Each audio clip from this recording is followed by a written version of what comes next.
Well, it's not first thing in the morning, but it is a beautiful one. So I thought I'd take you along. It's been a while. I've just had so much going on in my life, just with gardening and going to the lake, and it was our anniversary last week, and just some great stuff. My life is just unfolding beautifully. I still have days with my knee and my hip and stuff like that, but that's okay because I'm working it out. I'm taking the right things, herbal or not pharmaceuticals. I tried doing some pharmaceuticals for some stuff recently, and it was just horrible on my system. And I realized, you know what? I truly don't. If it's the side effects outweigh the benefits to me.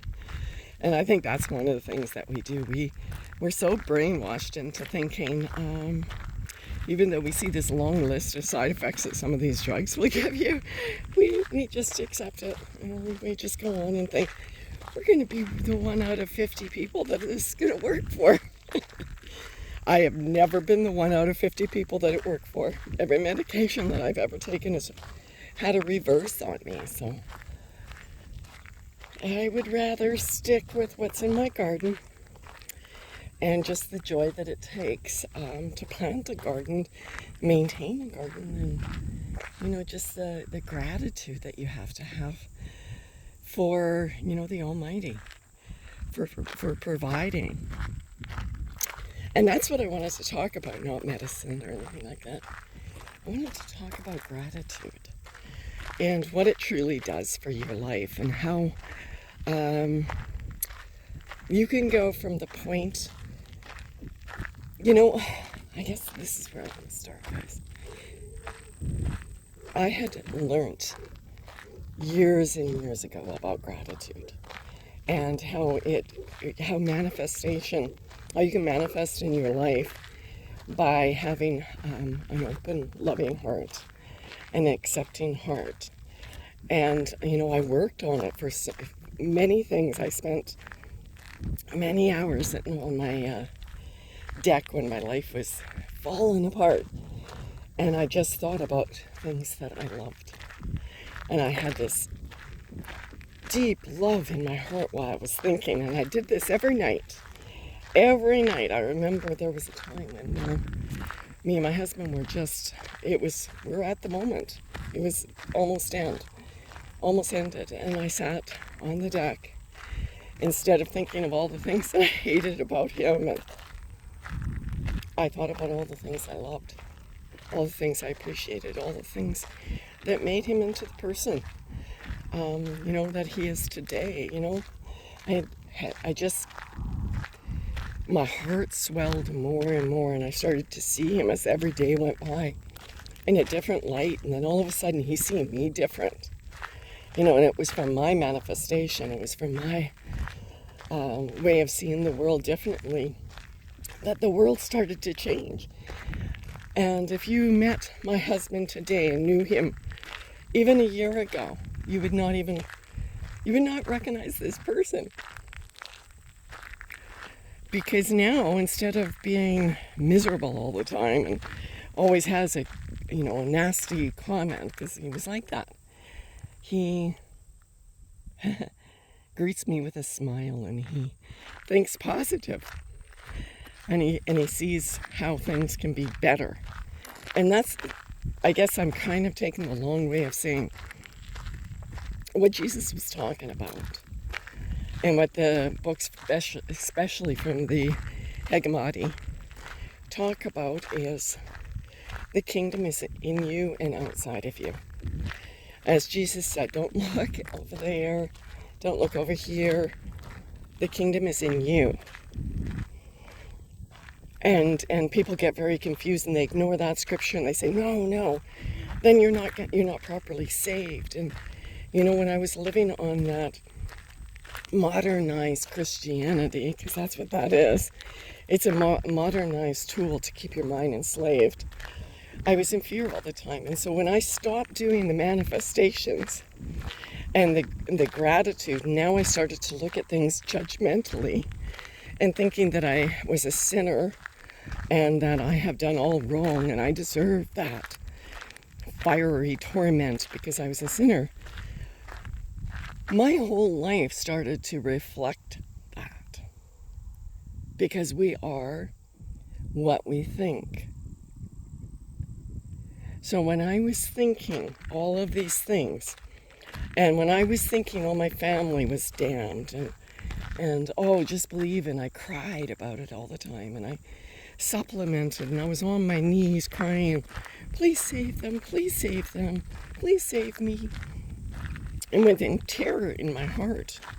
And that's always, I don't know about you guys, but that is what Christianity did to me. It put terror in my heart, not love. It put fear in my heart, not fearlessness. And I was terrified of everything. I saw evil in everything. Instead of what Jesus really was teaching, and that is to see good. And to not have fear. And to walk as if you ask and expect it. And that's what I did for many years. And it worked. And I built my life, and my life was great. And then I went back into fear mode Christianity because I had not read more than the Bible. I had not done any more research into other religions or philosophies other than, New Age, literally New Age, and Greg Brady and Brandon, is it Greg Brandon? And a few other ones I listened to. But it was like Greg Brandon's teachings that really pulled me back. And that was to be grateful. And that is, he was the one that he was able to show that in the very cell, when they looked at the cell at the most deepest level, it spelt God. Literally. I mean, you have to go and look it up. Look his name up and God in the cell, something like that. You will find one of his videos talking about that. And that's what Jesus said. The kingdom is in you. Because we are not physical beings in the sense that everything is exactly the way you see it. It is in multiple layers. Look at that, isn't that beautiful?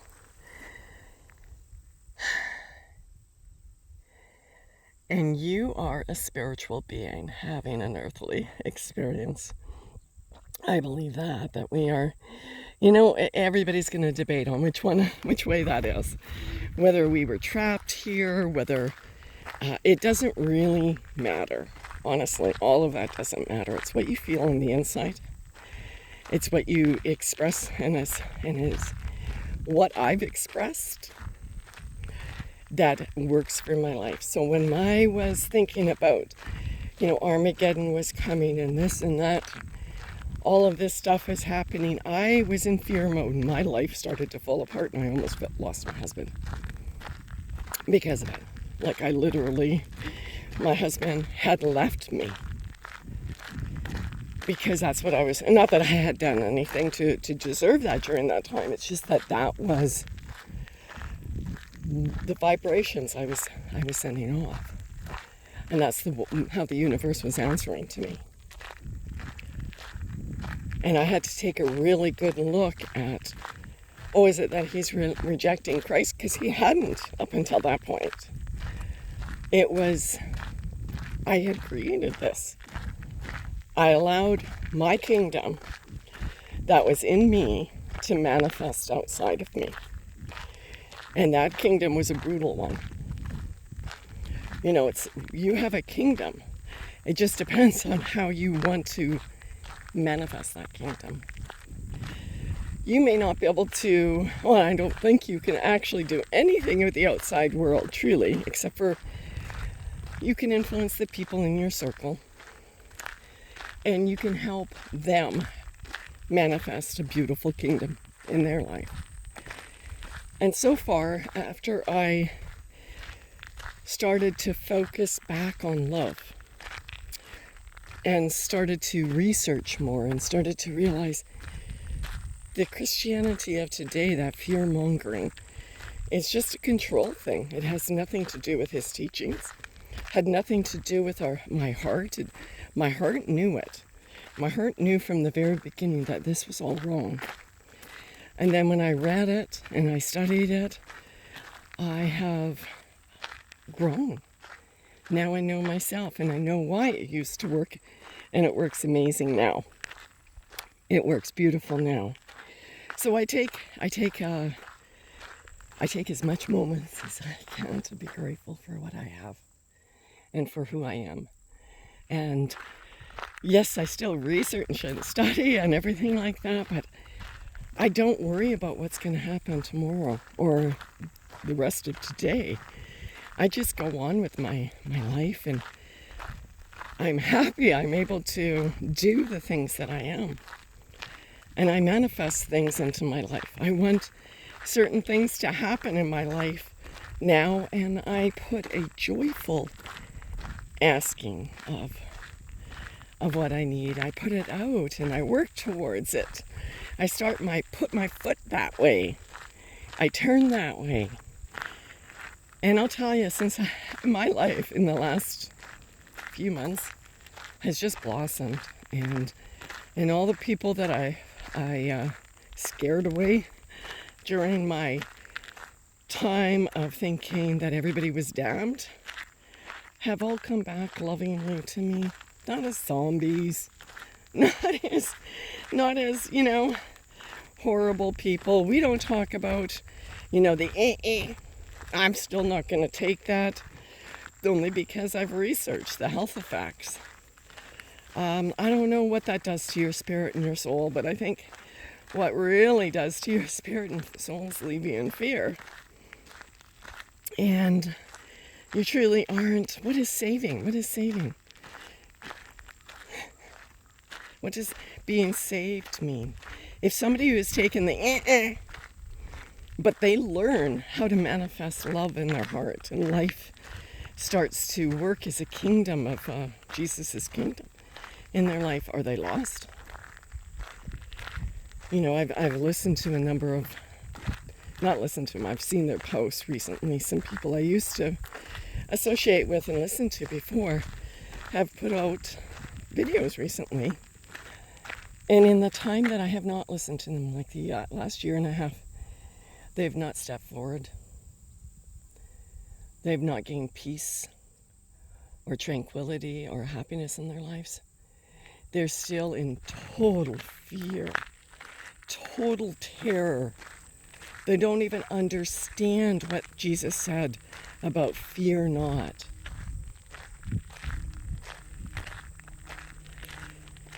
I know the reality of this world and what people are trying to do to ruin it for other people. I'm not oblivious of that. I understand that.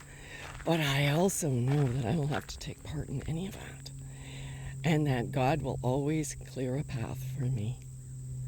He will always, if I ask and I walk boldly, and I walk with faith and love in my life, I'm going to have the forest part on me. The trees are going to move out of the way.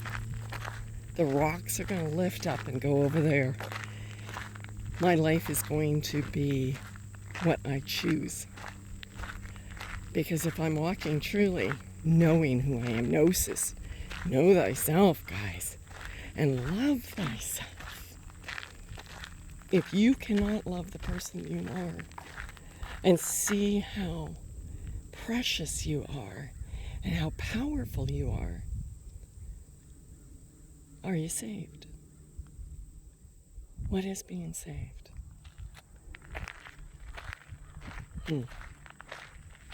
For me,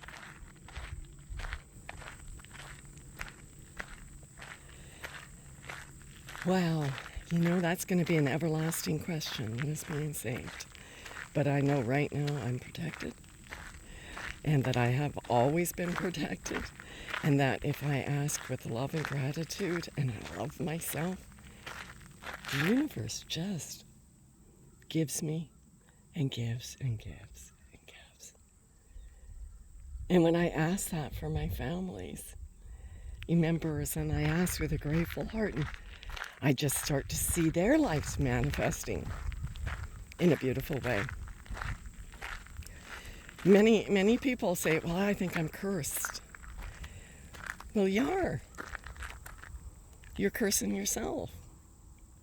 You can curse yourself by your speech, by what you write. Every time that you put a nasty comment or, and I have to be careful with this because people's comments can get me upset. But every time that you put a nasty comment, you are actually creating a spell. And you're manifesting that into the universe. And the universe is going to come back, and you never know. Maybe if it was a really nasty one, you may have actually called something horrible upon those people that you put the message. Nothing that comes out of your mouth or from your hand, especially when you write it, should be anything but love.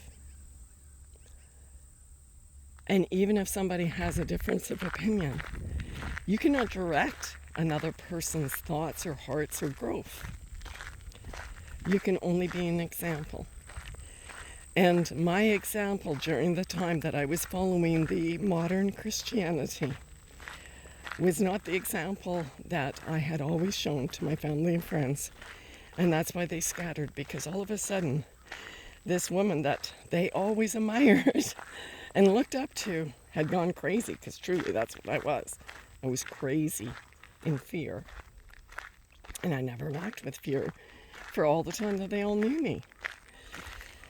And I went and apologized to all of them in text and emails, and then I did it in person whenever I saw them, in phone calls, and talked to them and told them the reason why I had to go through this, and I had to learn, and I had to put that away. And I have, because now I've come back to the kingdom. And is there a reward after this life? Well, of course, we're everlasting beings. God does not create something to be destroyed. Not a spirit being. He never created us in the beginning like that to destroy us. Everything that he created, every intelligent creature that he created, was to have everlasting life. We are in a simulation. We are in a simulation. And I believe for our soul growth. So grow. Go past the child's pablum and grow and love and manifest. Jesus is real, and he teaches you what I'm talking about. Talk to you later. Live, love, and light.